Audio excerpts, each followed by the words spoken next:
Thank you for joining today's webinar, Chart Your Path to Career Success with career coach Markell Morris.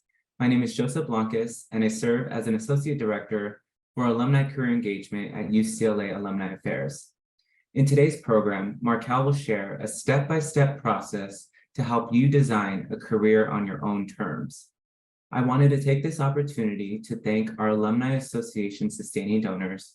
It's with your help that we are able to strengthen the Bruin community with career programs like this. For some general webinar housekeeping, we will have time at the end of our program for a Q&A with Markell. So please use the Q&A function below to submit your questions. We will also be recording the event and we'll send it out via email once it's made available. Now, to start our program, I'm excited to introduce Markell Morris. Markell is a speaker, career counselor, and job search coach.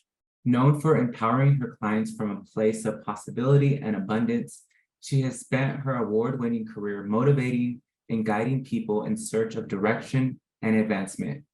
Her work with major cities and universities covers topics such as career motivation and success, career assessment, career exploration, effective job search strategies, and career transition for adults evaluating their career paths after loss and life-altering personal challenges.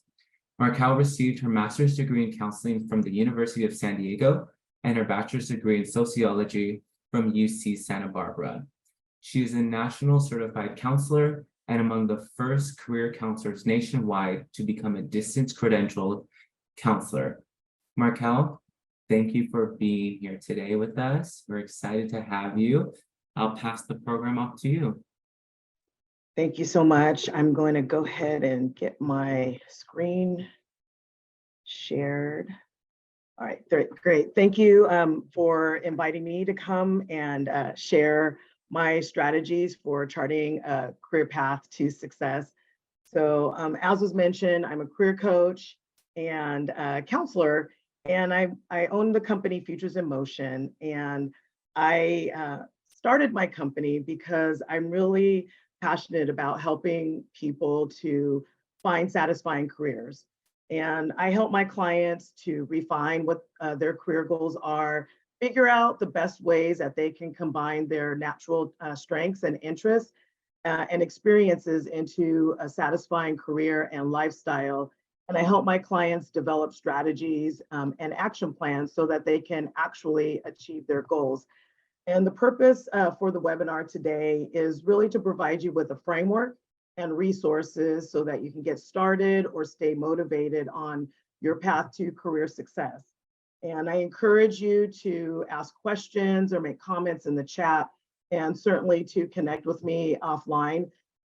Some of you are going to have some very specific questions that about how what I'm going to share applies to your personal situation, and I'll do my best to address those in the Q&A. And you can certainly contact me afterwards to ask any follow-up questions.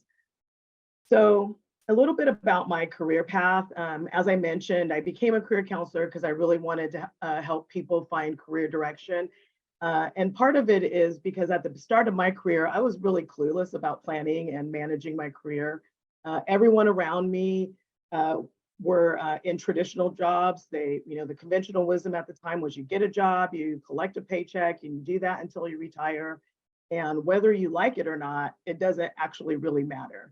And that never really felt right for me. So I moved around and I did, different things in my career because that linear career path really just didn't appeal to me. And over the course of my career, I went through many different shifts, and some of those I initiated, other of those were because of circumstances. But what I learned, and this is what I want to share with you all, is that I learned that I had the power to design a career that met my personal and professional goals. Whether or not anyone else understood it or even agreed with it, I had the ability to do it. And it was up to me to take consistent action towards those goals. And it was also up to me to harness my mindset so that I could achieve the success that I wanted to achieve in my career. Now, it wasn't easy. It had some challenges, but ultimately it's been worth it. And every day as a career coach and as a career counselor, I get to share this with people. I get to share my passion and my process for getting a career that is satisfying. As a career counselor, as a career professional, one of the things that I've noticed is that people often get stuck in a few common areas. And one of those areas is, or these are some of the areas: clarity about the jobs target that they want, a clearer or strategy or strategy at all, a plan that might be there, but maybe doesn't have enough detail. And so that implementation becomes a challenge, and then staying motivated. So these are the common places where people get stuck. And I'm going to talk with you about how to move forward or address these areas so that you can take positive steps forward to get the career that you love. The first thing to do before you set off on a career transition or making a career move is to really get your mindset and focus. This is important. The mind only knows what you tell it. And so you can tell it about all the limitations, or you could tell it about all of the possibilities. I'm very much a proponent of possibilities. While it's not always easy, it tends to work out well in the end. So often when I'm working with clients at the beginning stages, or when someone wants to, is initiating a career change, I'm having a conversation with them. The question that always comes up is, can I do work that I love? I mean, is it really possible to do that? And while on the surface, that sounds like a great question, what that ultimately does is it only allows for a fixed answer, a yes or no. And so it limits your options. I would encourage you, if you're asking that kind of questions, to just slightly shift it, just slightly alter it to asking, instead of can I do work I love, how can I do work that I love? How can I and where can I do work that uses my preferred talents, makes a meaningful impact, and supports the lifestyle that I want? And by shifting the question just slightly, you're allowing for dynamic answers that engage your mind and creativity and expand your options. So start off with that as a place to go, and moving into really, what do you do to get clarity? Clarity is looking beyond job titles to get the job that you want. The first step is defining the job that you want. And oftentimes people are not as clear as possible, or as they need to be, or as they think they are. And this is, one of those barriers or roadblocks. And as you go about defining the job that you want, resist initially being open to anything or something, because those jobs don't exist, and you're not really open to anything. You do have preferences, you just maybe haven't defined them and put them into an organized, structure that you can do something with. So to maximize your transition, to maximize your job search efforts, be as specific as possible so that you can focus your efforts and so that people can better help you. This step is often overlooked. What happens typically is that when a person wants to change jobs or change career direction, they start looking at job openings, and they're searching and searching for job openings and can't find what they're looking for. Because what they're looking for first is the actual job that they're in right now that they no longer really want to do. And so by defining what you want to do next, that enables you to actually find satisfying possibilities. So in that, clarifying your goal in your transition, are you looking for something completely new altogether, a new role, a new company, a new industry, or are you just looking for a new role, or are you looking for a new place, career enhancement, or really you don't have a clue at this point? I would encourage you to take some time to really identify what is your career goal. And again, that's going to help you to focus your energy. And I want to give you an example of what a clear job target looks like. A clear job target looks like this. So it's quite detailed, marketing operations, project manager for an education technology company based in Southern California, Los Angeles, Irvine, or San Diego, with a target salary of $125,000 with full benefits, hybrid work style. Now, this sounds very specific, and for some people, this feels uncomfortable because it feels limiting, but it's really interesting that the opposite is actually true.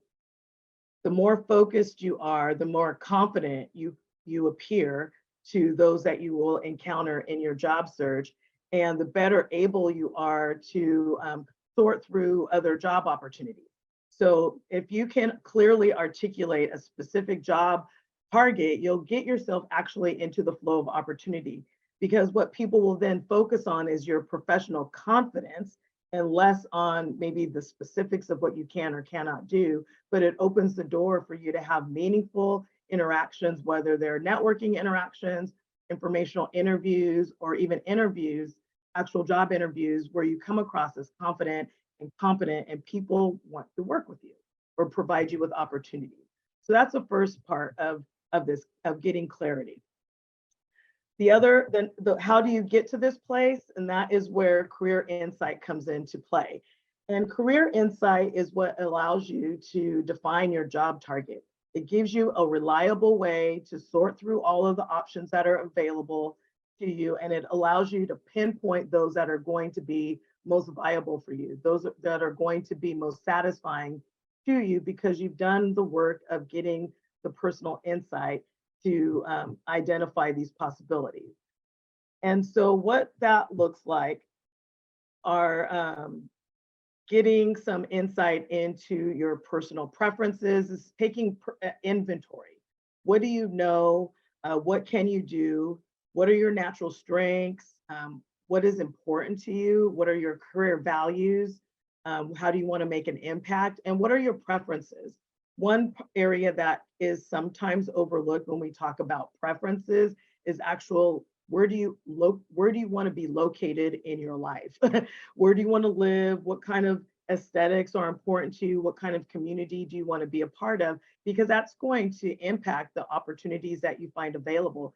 Even in looking at work style, hybrid or fully remote or in person, really being clear about those preferences will help you to sort through all of the options.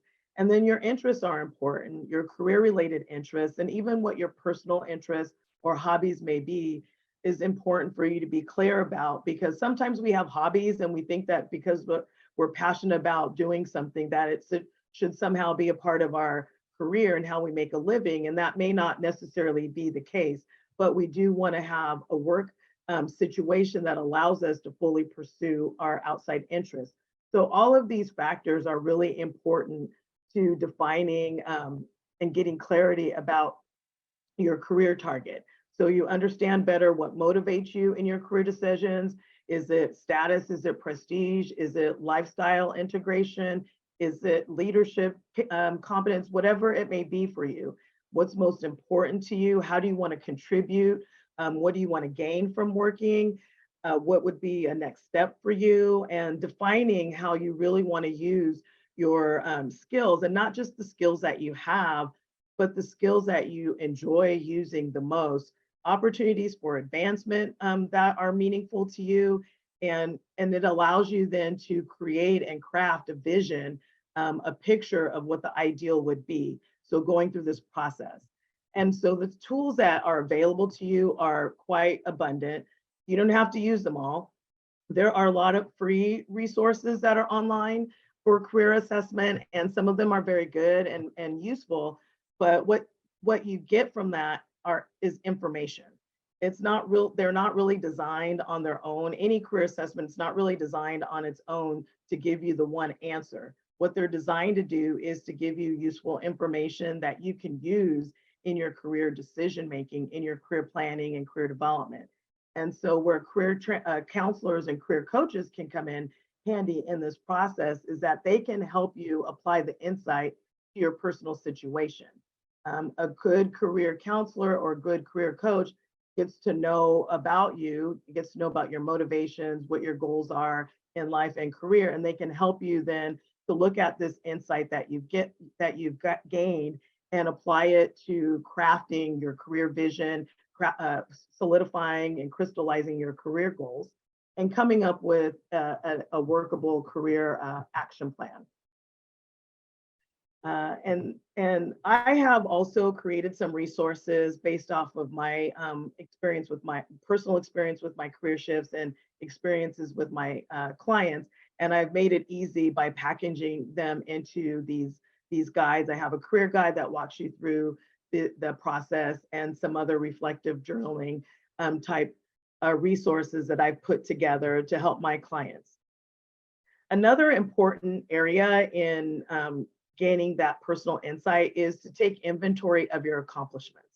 So one of the challenges in getting clarity and taking consistent action in a job search is also lack of confidence. And so people who have progressed in their career sometimes and often actually take it for granted what they're capable of doing and take it for granted that other people will find value in it, i.e. other employers or consulting contractors. They feel like they don't really have anything to offer because it comes so easily to them, or they've been doing it for so long that it's just kind of second nature. So it's so important to take a step back and really to consider what you've accomplished in your career. Think about all of the things that you've accomplished that you're proud of. Even, maybe recently, think about what have you accomplished this month or even this week or in the last 3 months or 6 months.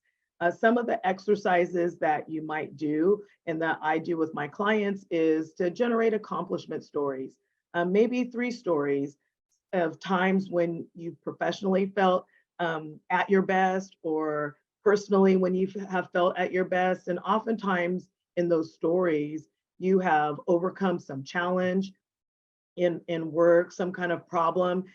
Maybe you've undertaken a huge project that you implemented over a period of time.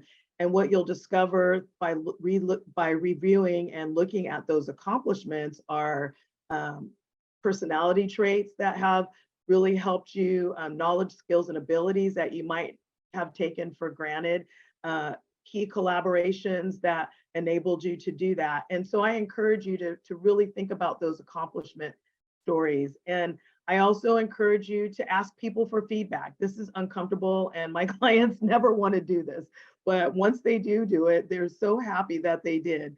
Asking people for feedback on what they see are your positive traits or your natural skills or strengths is really valuable insight that you can get.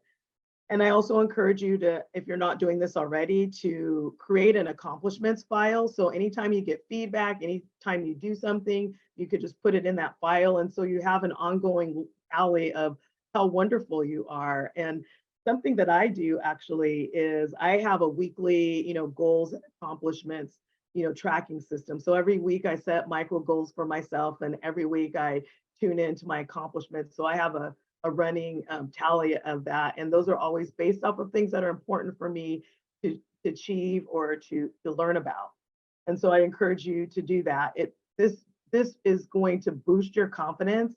It's going to focus you on your strengths. It's going to give you great and rich content for your resume, for your LinkedIn content for your interview preparation. And you're going to find that it's going to make a really big difference. So I encourage you to do this and start thinking about all of the things that you're capable of doing rather than the roadblocks that might be in your way to career success. So this mindset shift is really, really important as part of your, not only your career exploration or your career insight, but also in actually taking confident action. Another strategy to defining your job target is really to visualize your ideal career. So if you have gone through and done a lot of the career assessments, you've taken inventory of your accomplishments, then you should, a vision will start forming about how this applies to the career path that you want to have moving forward. So for those who are really creative, and even if you're not so creative, take some time to journal and to reflect on what you would want for your life, for your career. If you could change anything, what would your days look like? If you could decide who exactly you want to work with, who would you be working with? What kind of characteristics do they have? What problems are you working on that you would enjoy solving? What accomplishments would you be achieving? And what other opportunities might you be attracting? So if you had a blank slate and you can create your work life and your career to be anything that you wanted it to be, what would that look like for you? This is a really helpful and interesting project for personal development project. And even if you can't answer those questions all at once, it's totally okay. Keep a file, and as you start thinking about it, your brain's going to start working. And when you get ideas, just add it to your document. And over time, you're going to start seeing a clearer vision form. And another way to sort of visualize this is to look at the intersection of these different components.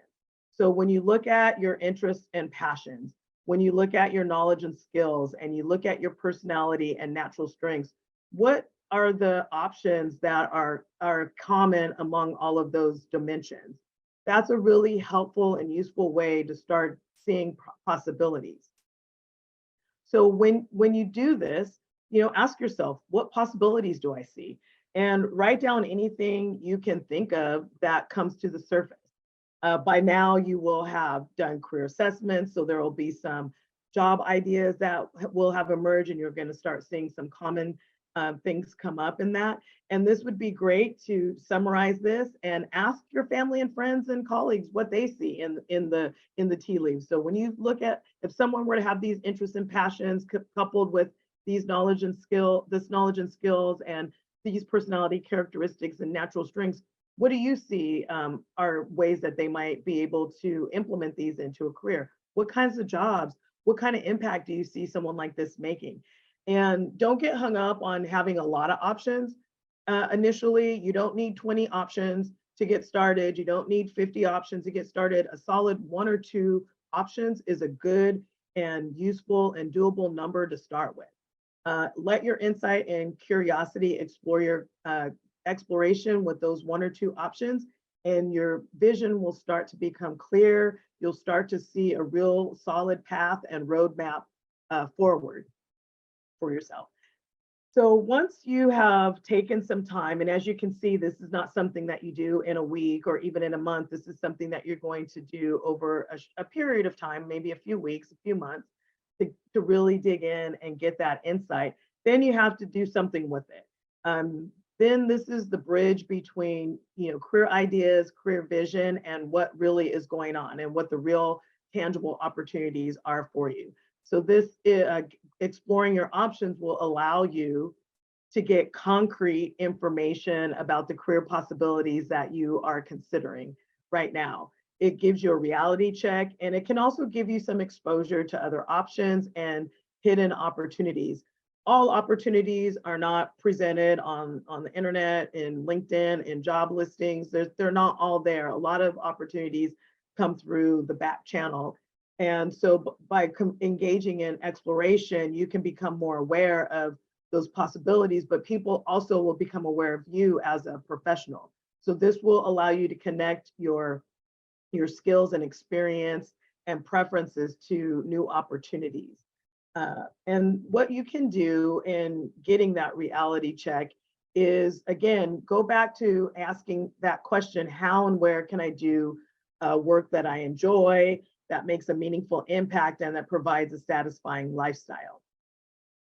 The kind of insight that you're looking for are industry trends, maybe insight into specific companies and what people actually do in different roles within those companies. What's it really like there?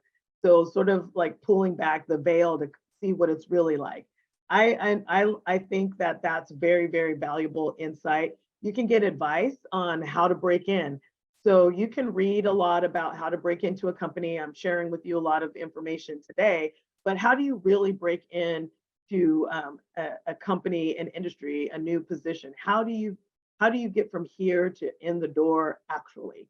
What type of knowledge, skills, experiences are desirable, and how can you best showcase that? Asking people who've already done it in specific space that you're interested in can be really valuable insight and guidance for you. You can ask about professional development. What do I need to be reading about? How do I need to be engaged professionally? What are the best ways for me to establish my professional reputation? what organization should I be involved with?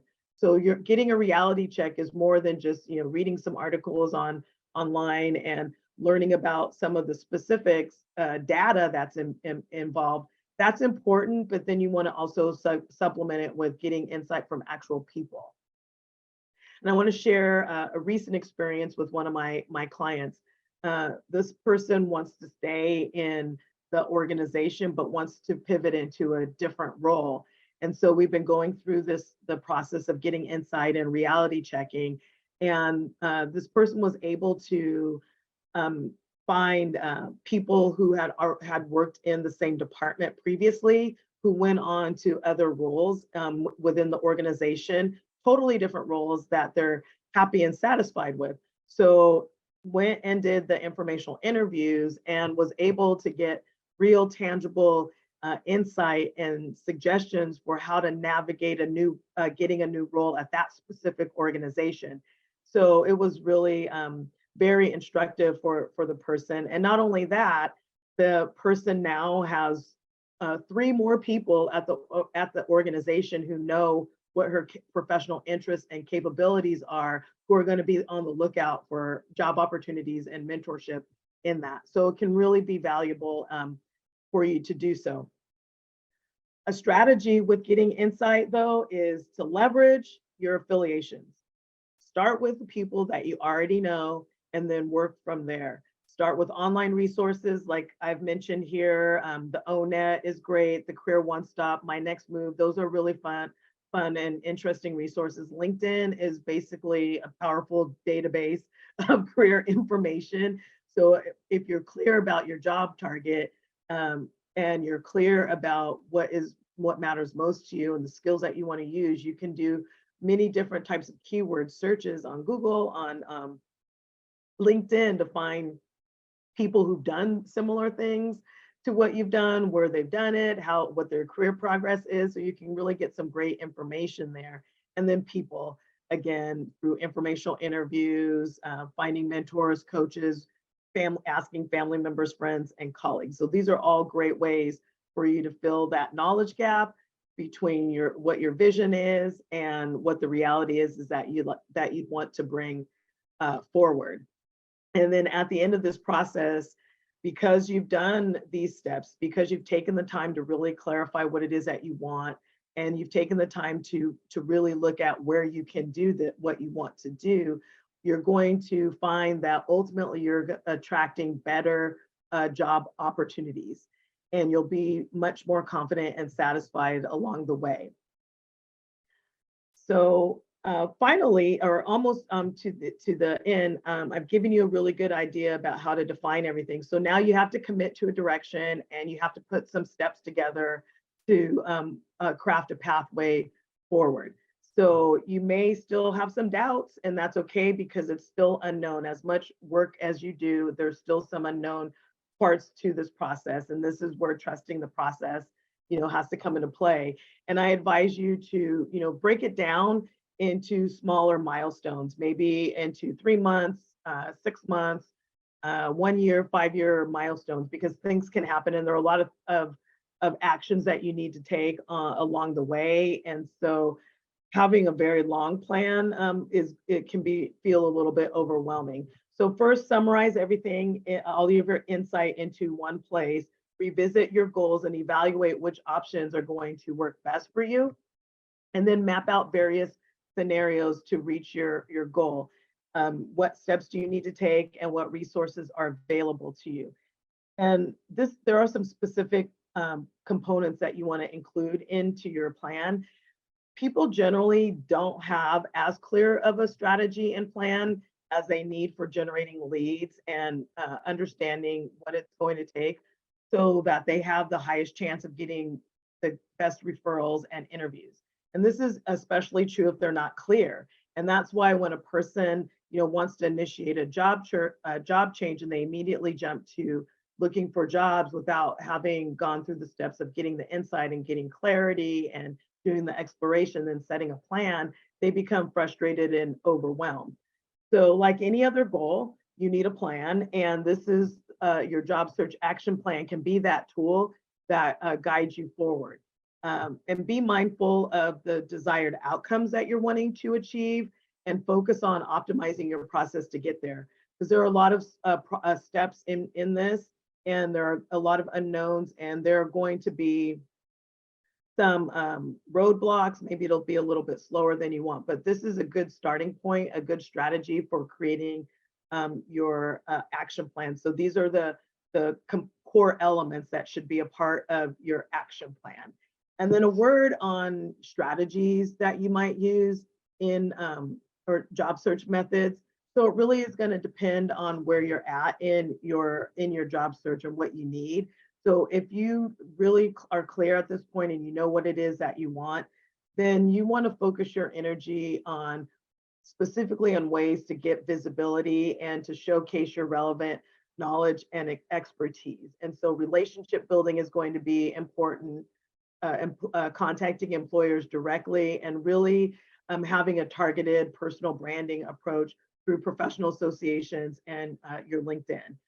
If you're still looking for generating better leads and making more contacts or expanding your network, then again, tactics that are going to allow you to do that through networking, through professional involvement. Maybe you decide you want to work through an agency or with recruitment agencies or headhunters.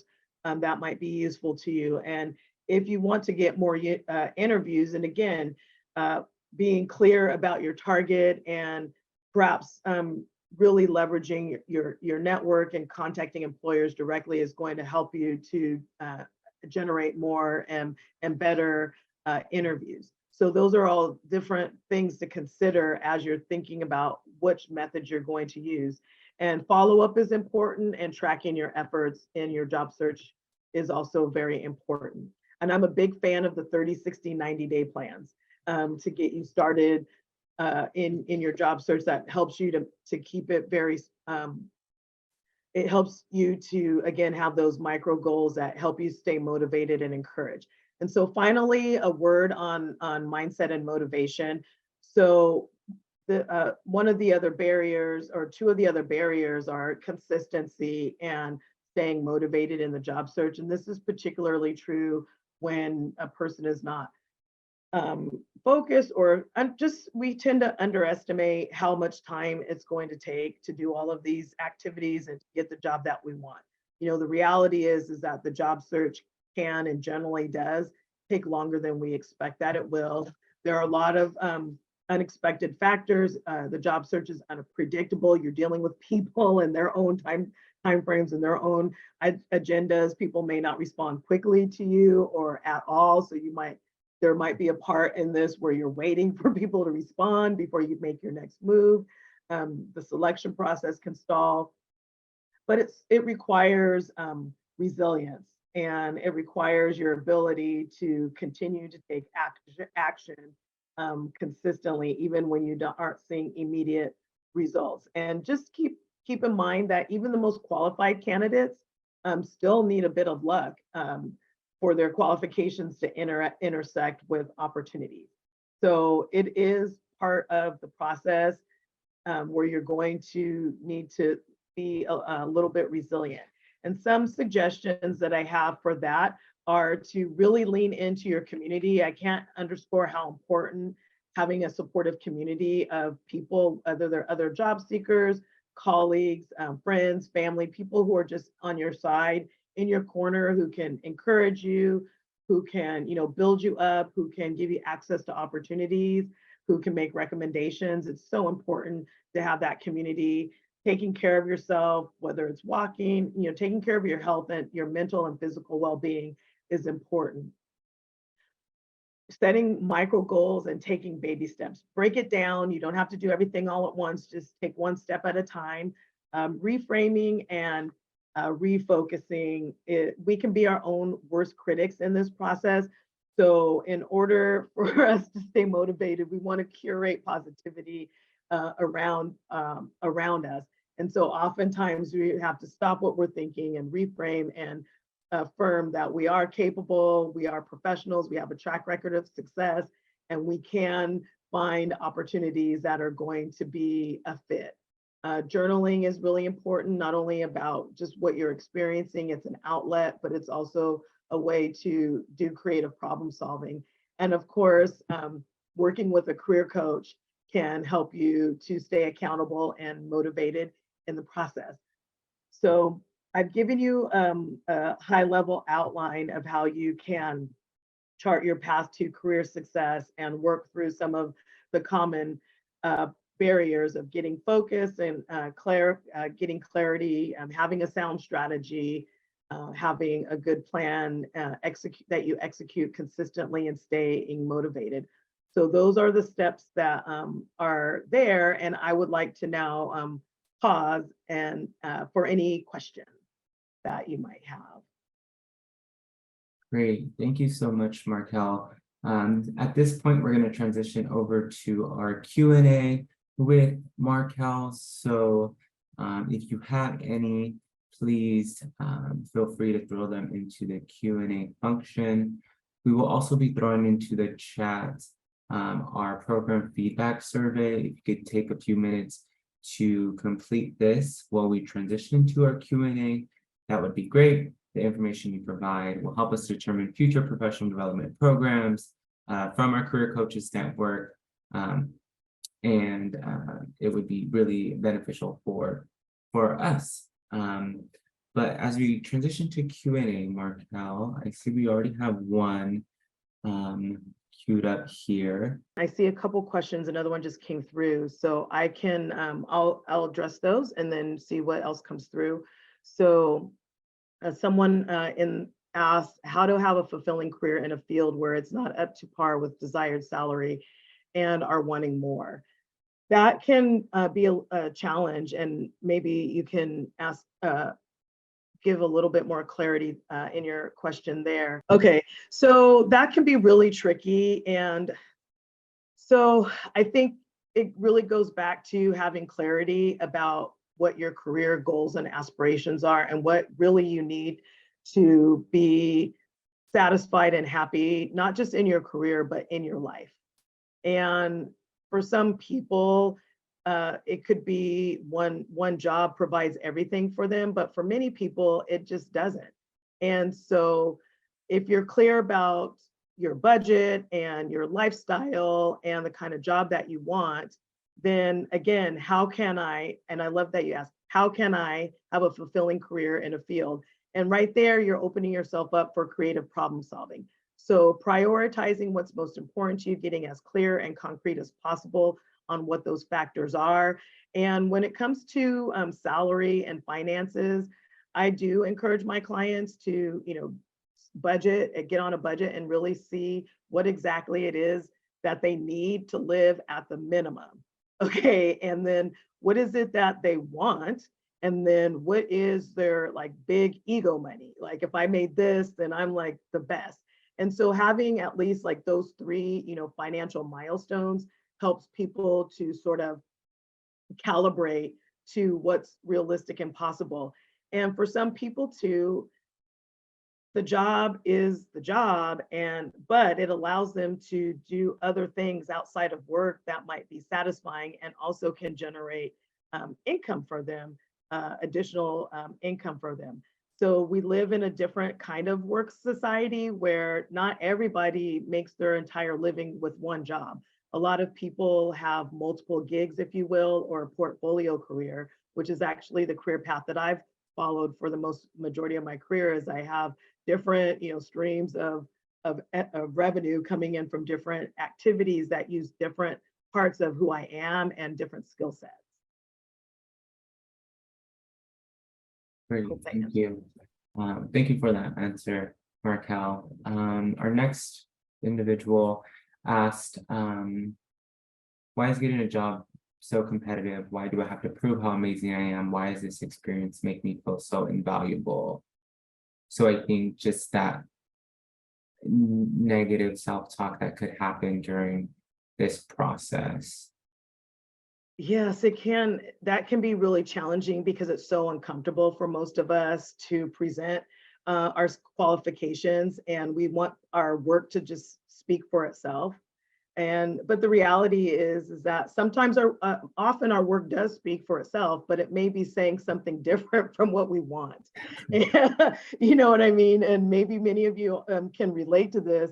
You're really good at something, and maybe you've actually built your career on being really good at something, and other people notice, and you keep getting job opportunities based off of those things that people and the value that others perceive in you, but you don't want to do that. And so one of the benefits to learning how and really committing to presenting your qualifications is not just to prove that you're capable, but to attract opportunities that you want. So attracting the opportunities that align with who you are as a person, as a professional, and how you want to make an impact.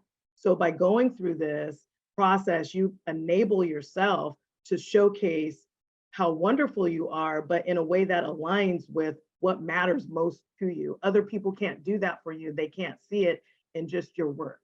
That's why it is important to do that. So you're not proving so much how amazing you are. What you're asking them to do is prove that they align with how amazing you are. We have another question. It's around ageism. Do you have any tips for dealing with ageism in the job search? Have you experienced that with some of your clients? Anything you can share on that? Yeah, that one's really tough, actually, because there are, the reality is that there are biases in life, and including the job search. That's just one of the processes of life, because it involves people.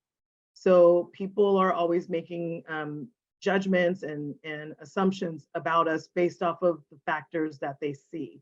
So I don't deny that these factors are at play. They certainly are. My approach and my philosophy is, rather than fighting through the isms, find people who see value in the knowledge and experience that you have. Don't try to convince them that your age is not a factor. It isn't a factor, really, but present the best of who you are, and find people who get energized by what you have to contribute. And that is, again, comes from being clear about the job that you want. Do you want to work with people that you have to fight through ageism with anyways? No, you don't want to work with those people. But the world is huge, and there are so many possibilities, and find your tribe. That's my advice for that. Great advice. I love that. You can totally spin it around, right? And think of it more positively. And maybe that's not a good fit for you if they are showing signs of ageism. Another question we have is, what is your advice for people that graduate from college and feel rushed to get a job? Maybe that feels like now you have to go off into the real world and start working, which I know a lot of us feel. Can you speak to that? Of course, that brings me back to the start of my career. So that's really real for me. And actually, I went to UC Santa Barbara, and I was in college at the beach, and I graduated in spring. So I had some time before the graduation, or winter, excuse me. And so some time before the actual graduation ceremony, and I was going to hang out until I finished and then go and look for a job. But my parents had a different plan for me. And so that was really real. They're like, no, you need to go get a job. And, oh, I don't really know what I want to do. Like, it doesn't matter, just go get a job. And so actually I went and got a job because I wanted to eat and, wanted to be able to do things. And I ended up getting a job that really started me on the path that I'm on now. It ended up being a job that tapped into career interests I didn't actually really know that I had, that use skill sets that I didn't really acknowledge through the part-time student jobs that I had. And it opened up my eyes to a future career path. So that job actually really helped me out to get to where, start me on the path to where I'm at right now. That first job out of college also can open your eyes to what you don't really want to do. and if you feel like you need a break between college and getting that first job, go ahead and take a break, but be productive in that break. Go to do your informational interviewing, talk with people, do some exploration, just learn about possibilities, do enriching activities, travel, go to museums, go to concerts. I mean, do things that are going to put you in the flow of other professionals and other people also doing interesting things. And then, get on it and get that job. Great, thank you for sharing your experience with that. Another question we have from an anonymous attendee is, how do you balance consistency and resilience, the need to keep trying and good things take time, with when to change your approach or strategy throughout this process? That's such a really, really great question. I don't know if I can give a blanket response, but I'll do my very best with that, because it can be a balance. So I think that when you have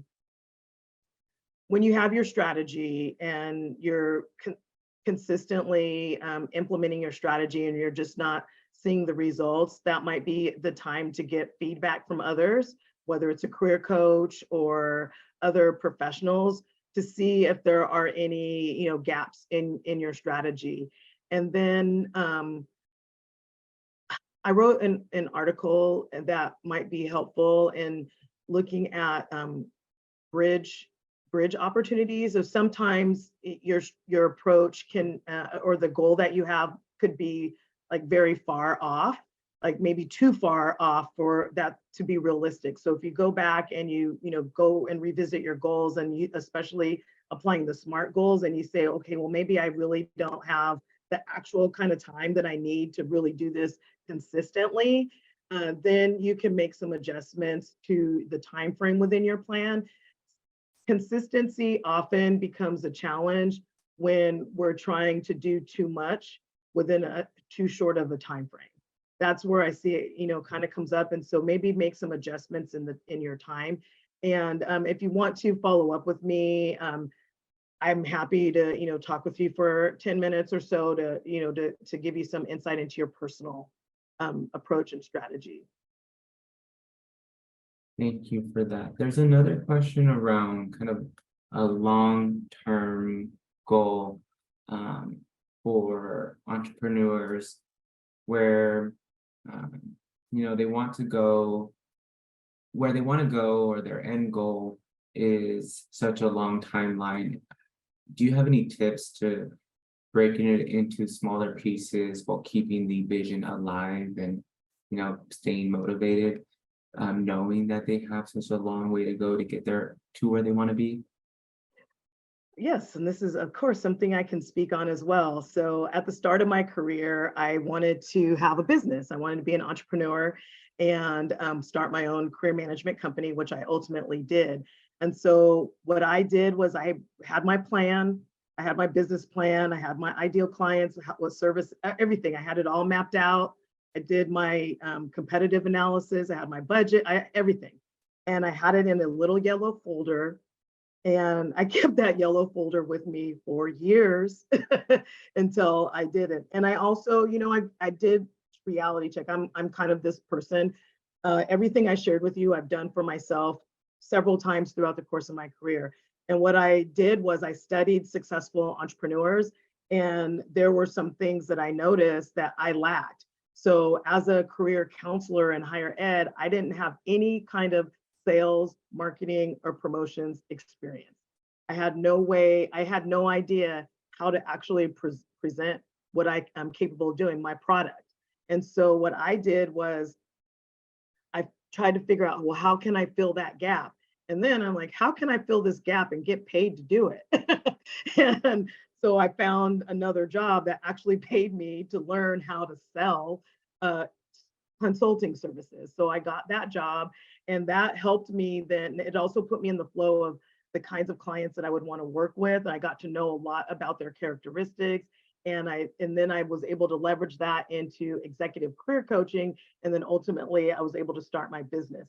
So that whole entire process took probably about 5 years or so, to actually get through from like, I'm going to do this, typing up my plan to actually, going and filing that paperwork to establish futures in motion. So that's how I did it. And that's how I was able to break down the pieces and keep the vision alive. Yeah.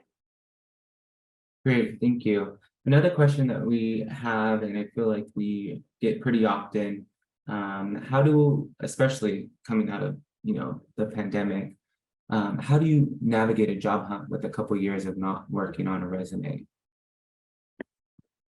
Well, it depends on what you did in those 2 years, but assuming that what you did in those 2 years was productive, then there are certainly ways that you can, address that on a resume, LinkedIn profiles. But anytime a person has a career path that is not progressive, and I'm using that in, quotes, like it doesn't follow like a linear progressive, path. There's breaks, there's, different types of jobs that a person is done. It is a responsibility. The onus is on the job seeker to present it in a way that is clear and coherent. And the best way to be able to do that is through relationships and professional involvement. So what then happens through your relationships, people get to know you aside from all the specifics in your professional background. They get to know you as a capable person, as a competent professional, and someone that they could see themselves with or their colleagues or friends working with. And so they then will give you job opportunities or help you to open up doors and make those key introductions. And so one way that you can overcome those barriers, those gaps in employment, different zigzags that you might have had in your career, is to come up with a coherent story about what you did in those times, and also to really lean into and leverage your professional relationships. Great, thank you for that answer. I'm going to ask you one more question, and it's around informational interviews and the best way to go about doing that. This viewer mentioned if it's more of a cold contact, referrals certainly help, but what else might convince someone you want an informational interview with to take the time to speak with you? Oh gosh. Again, yeah, if you're in the best possible position, getting a referral certainly can help you. I guess it depends also on what stage you're at. So if you have not ever done an informational interview, then start with the people that you already know. And this is why when I'm working with my clients in the front end, I have them do those activities where they're asking people for feedback so they can get used to talking about their accomplishments, and they can get used to talking about their career goals and aspirations. And at the beginning of their insight process and their exploration process, they already are talking to people then who can be sort of their little professional career army, if you will, who will also have it on the radar to be able to make introductions for them. If again, start with the known and leverage your affiliations. Go through your professional associations, leverage your alumni association. Sometimes you're going to have to show up in person to an event. Yeah. I'm very, very active in several different professional and personal communities.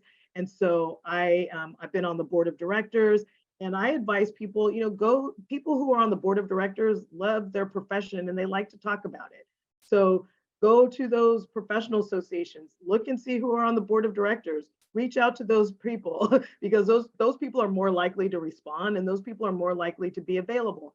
If you can go to a professional meeting, maybe someone's giving a talk on, a topic that you're interested in, go and show up. Then that's potentially a whole room of people that you can meet and follow up with, like, hey, it was really nice meeting you. Love to get together for a coffee chat, by Zoom or whatever. And so sometimes you're going to have to be creative. And again, this is consistency. Continue to show up to those events and continue to follow through. You don't need 20 people. If you can get 1 or 2 people to take your call and schedule them. And then when you talk with those people, ask them, is there someone else that you could recommend that I talk to? What other organizations are you a part of? And then go show up at those organizations. And then so when you get into the community and you're visible in the community and more than one person starts to recognize you, all of a sudden your social and professional capital is elevated. So hopefully that answers the question. That was great. Great advice. Networking is an important part of, becoming a professional. It's scary at times, but luckily we have different avenues to do so. That was our last question. Markell, is there anything you'd like to close us out with as far as ways to get in contact with you, stay connected with you, or reach out to you if people weren't able to get their questions answered today? Definitely come to my website. All my resources are on my website. I'm on all the social media platforms, LinkedIn and Instagram are where I'm spending most of my time these days. And so you'll see that I, post encouraging and instructional, content. I'm very accessible, so feel free to reach out, make a connection with me. I do offer consultations. If you're interested in career coaching, I'd be happy to chat with you, or if you're not really sure where to start in my resources, I'm happy to chat with you, so you can reach out to me through the platforms there. But I think what I want to leave you with is you can do it. It's possible to do this. It doesn't mean it's not going to be without effort, or it's not going to be a little bit of work, but by loading up the front end with getting your efforts to get clear and then consistently exploring and positioning yourself for opportunities, eventually you will start to attract the opportunities that you really want, be able to push through those barriers and on your pathway to a satisfying career. And I wish you all the best of luck in doing it. Great. Well, that concludes today's Career Coaches webinar. Markell, thank you so much for being here with us and for sharing your insights, your experiences. It's always such a pleasure to have you. Before we conclude, I do want to highlight our Bruin Promise website, which is available to all Bruins and is an opportunity to take advantage of the multidisciplinary opportunities UCLA offers, tools and resources that can help you advance your career and different pathways throughout your lifetime. We also have our next Career Coaches webinar taking place next month on June 13th at 6 p.m. It's around building a quality resume, translating your transferable skills, and tailoring your resume. So a pretty timely topic, having just heard from Markell today. So if you haven't had a chance to register, please do so using the link that's being thrown into the chat. As mentioned previously, we will be distributing the recording of today's session out via email once it's made available, along with all the other links that have been shared today. I hope everyone has a good rest of their day. Thank you for joining us, and go Bruins.